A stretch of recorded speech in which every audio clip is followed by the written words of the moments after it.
kumusta ka na? Ako ba'y iniisip mo pa? Baby ko, hanggang saan ang tamis ng iyong pagmamahal? Ako ba'y iyong mahihintay sa kabila ng ating mga away? Kung sakali ayaw mo na sa akin, baby ko, patuloy kang mamahalin.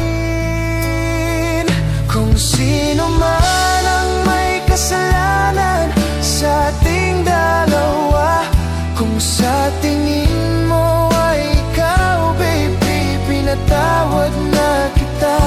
At kung ako ang dahilan ng ating pagkakalayo, baby ko, patawarin mo ako.